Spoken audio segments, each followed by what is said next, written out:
Good afternoon and welcome to this month's show. I'm Luke McCormack. During today's show, we will discuss critical issues facing government and industry leaders in using information technology to improve healthcare and healthcare services.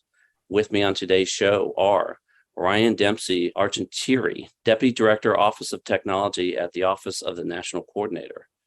Dr. Neil Evans, Senior Advisor to the CIO and Chief Officer, Connected Care at the Veterans Health Administration. Carl Mathias, Chief Information Officer, Health and Human Services. Mur Ali Gandharajan, Healthcare Field CTO at Snowflake. Jonathan Album, Federal CTO, ServiceNow. And Seth Kindley, Principal Data Architect, U.S. Public Sector, Pure Storage. We're talking healthcare, we're talking federal healthcare.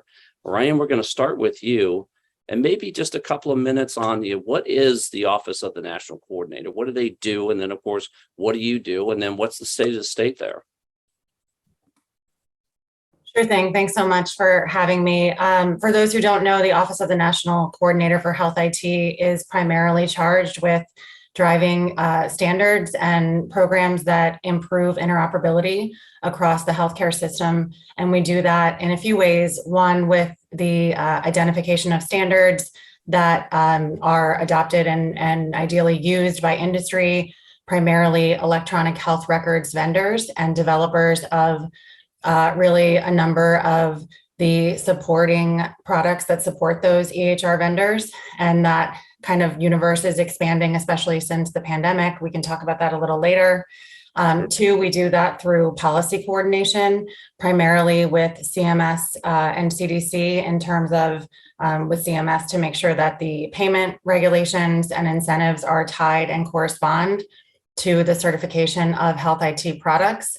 And then third is the coordination of this approach across our federal programs and partners to ensure that, for example, with the use of what's called FHIR standards, which are primarily and very prevalent in other industries, such as the financial services industry, that our programs across government are leveraging the latest innovations and not recreating the wheel. So for those who don't know, FHIR stands for Fast Healthcare Interoperability Resources, and we're seeing a really large uptick in the adoption and harmonization of FHIR standards across that certified health IT landscape. We are really proud in this calendar year to say that the 900 plus developers who are part of our program have attested to the new requirements and regulations that were introduced in approximately March 2020. There was a 2-year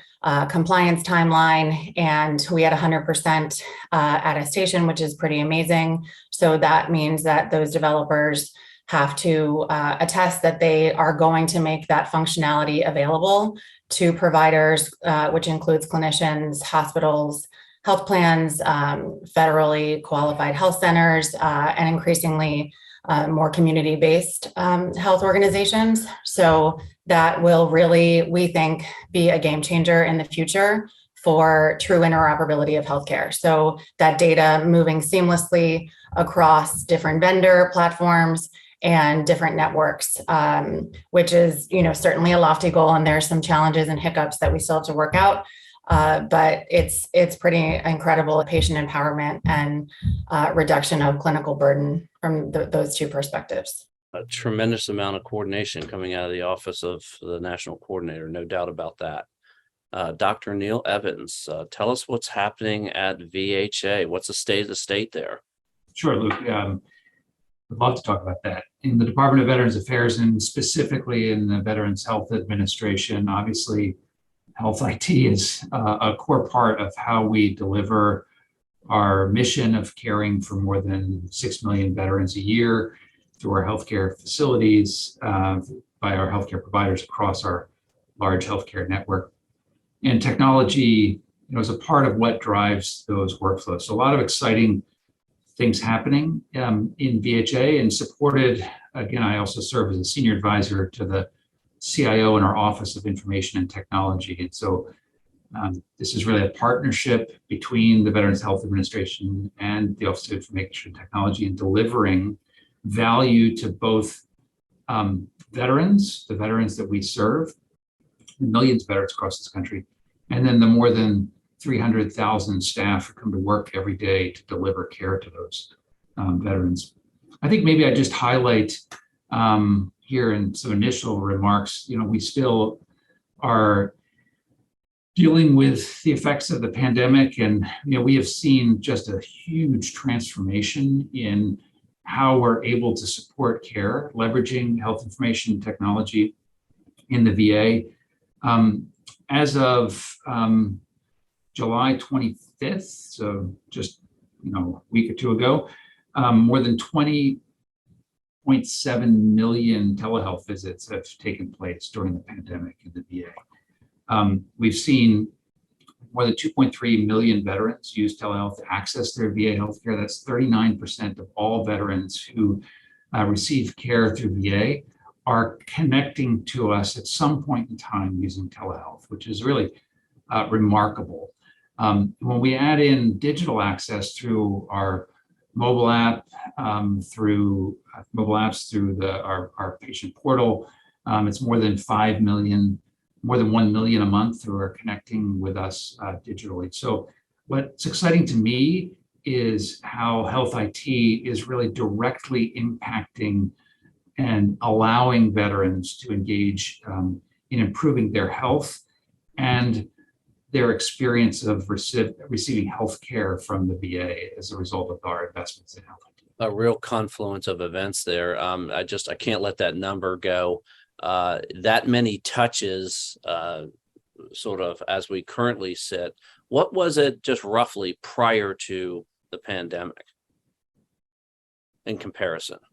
We would do, so we would, just to give you kind of a sense for the scale, we would do maybe 2,000 to 4,000 video visits per month before the pandemic to the home, and we're now doing 30,000 plus per day. Incredible. That is amazing. It's amazing just from the scale, but it's amazing that the outreach to the healthcare. It's impressive. I'm sure you'll have more to elaborate on that, but hats off to all of you for enabling that for all the veterans. Carl, you've been over at Health and Human Services now at the mantle there for what, 3 or 4 months, I think, maybe 5. Tell us about what you're discovering over there in the state of the state, as I love to say.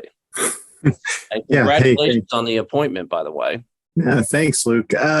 Well, I think, if I could talk about previous jobs for a second, it's gone from working Department of Defense, where, Air Force, where I talked about the mission could be summarized as putting ordnance on targets. And then you go to the U.S. Marshals, where it's catching violent fugitives. My staff goes, and why did you come to healthcare? And I think the summary version of that is we're saving lives at Health and Human Services. I mean, this is a great mission. And what I've discovered, Luke, is I completely did not understand the scope and the size of the department. Since March, when I've been here, what I've had to do is go through, and I'm still going through learning what everything does, because it's so big. For example, we've got the operating divisions, and examples of those are the Food and Drug Administration, National Institutes of Health, CDC, and then the staff divisions, for example, Ryan with ONC. And my job is to make sure that I enable their missions from an IT perspective. So I go from managing, a $100 million IT budget to now providing oversight to $7.2 billion of IT spend across the department.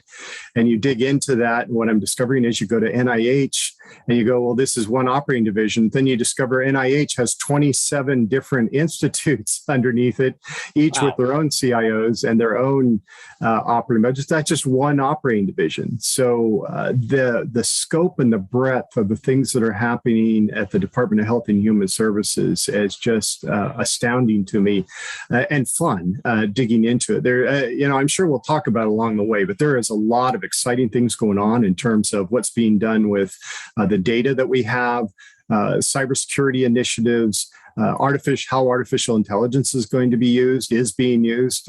So it's been exciting. It's been fun. I'm still learning. I will probably be learning 4 to 5 years from now. I will still be learning what's going on in HHS due to the scope. But lots of exciting things going on.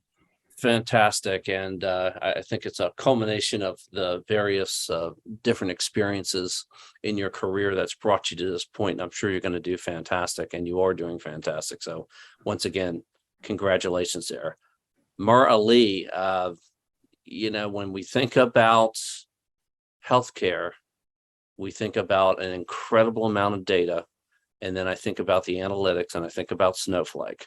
So tell us what you all are doing in this space, and just give us a state of the state about what you're seeing, what your customers are asking for, what you all have yourself involved in to provide these solutions and capabilities to these various entities. Thanks, Luke, for having me. Absolutely. I want to touch upon a couple of topic areas today. One is we launched our healthcare life sciences data cloud during HIMSS conference earlier this year. The goal here is to enable healthcare organizations seamlessly collaborate on their health data in a secure and governed way. If you take a healthcare data cloud, healthcare organizations have various amounts of data, right? As you rightly pointed about. The way, if you look at it, they have first-party data, which essentially is a patient data. And as they start interacting with other stakeholders in the healthcare ecosystem, they start exchanging data, right? And that generates significant amount of third-party data. Now, with the data cloud, they have ability to bring all of them together, combine that with any sort of publicly available data sets in Snowflake Marketplace, and generate whole patient view and generate insights that they've never been able to do before, right? The other area where we have made some significant progress is that we have built solutions jointly with our partners that helps with ingestion of various health data formats such as HL7, Fire Resources, CCDA, natively into Snowflake. Like, what do I mean by that is we bring processing of the data to where the data is, thereby bringing efficiency, making it simple for healthcare organizations to adopt and implement. You talked about Snowflake Marketplace, and that's an interesting concept there. And I think a real valuable one that you all have been able to lay out that capability and allow that type of environment to ingest all this information and process it. So we really do appreciate that. Jonathan, ServiceNow, this platform never ceases to amaze me. And I know that there were a lot of folks that were using it for simple things like COVID tracking, et cetera, et cetera. But I certainly know that you all are doing much more comprehensive things in the healthcare space. Give us a top line there. Thank you, Luke. When you think about the challenges that healthcare organizations have, disconnected systems, silos, those are the kinds of things that ServiceNow is perfectly positioned to help them overcome. So we're doing this across government, we're doing this across private sector healthcare organizations. And in the past year or so, we've taken these sort of core concepts of connecting data and connecting systems and connecting organizations, and we've built them directly into the ServiceNow platform. So we created a healthcare and life sciences capability. That's in use in the commercial area to really help streamline operations, help healthcare organizations become more proactive and predictive, more resilient, and provide capabilities to the providers and staff of these organizations to really unlock productivity. When you look at those processes that have a lot of manual steps, if you're able to think about how the work and the data flow and how you want them to flow, and then using ServiceNow and pre-built workflows or custom workflows that you can build can really change the way the organization operates. And when those workflows are really thought through, and the way the work gets done, the way people are served is front in mind, the experiences and the outcomes of people, the providers and the patients, we find that those experiences improve. And just one other thing real quick, Luke, that we're able to provide is a consumer kind of experience to a patient, whether it's pre-visit management or it's support services. If you can access those on a mobile device, or you can provide consent or fill out the forms before you see a provider online, and that digital documentation, we find makes a big difference in the experience. And when all the data is available, you can provide reports to the providers or to the patients that help them be more in control of their healthcare data. And we're finding a lot of very positive response from these kinds of capabilities. Now we're applying those into the government space. No question that platform is made to order for that. And certainly heard Ryan talk about customer experience and Dr. Neal as well. We'll call it patient experience here. Super important part of the evolution of this capability. Seth, how about Pure Storage? Once again, when I think about healthcare, I think about a lot of data. I know you all are well beyond just storing data. Give us a state of the state. Thank you, Luke. The state of the state is that Pure has evolved, much like everybody else has had to evolve, especially with the pandemic and how things have changed.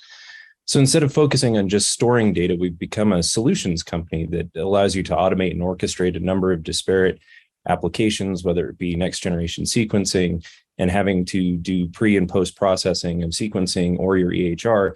To Neal's point, having the influx of telemedicine and virtual conferencing coming in, you have to store that data, and that data needs to be stored effectively with an idea around volume versus velocity. And if you can do both of them to help accelerate the patient's experience, faster is always better, essentially, and safe and secure storage of all that data has really become paramount. A lot of people have started paying attention to regulatory and statutory compliance with a sort of an eye on all of the detail, as opposed to it being something where you'd physically go. And obviously that was private. You were in a closed room. Now you're doing it potentially from anywhere. With the advent of obviously smartphones and tablets, you can do it from the beach while you're on vacation. So you have to basically secure the data end to end, be able to prove so, and do it without negatively affecting the speed. So Pure has really pivoted to focus on automation, orchestration, security, and the availability of all the data, no matter what discipline it came out of. Like we said, it could be all the way from sequencing to just a table entry in your EHR for the last time that you went to the doctor. A very interesting concept there about extending that type of technology capability. And once again, we're focusing on the patient, the citizen. Super important to do that. All right, we're going to wrap it up here for this segment, and we'll be right back. You're listening to the Federal Executive Forum on Federal News Network.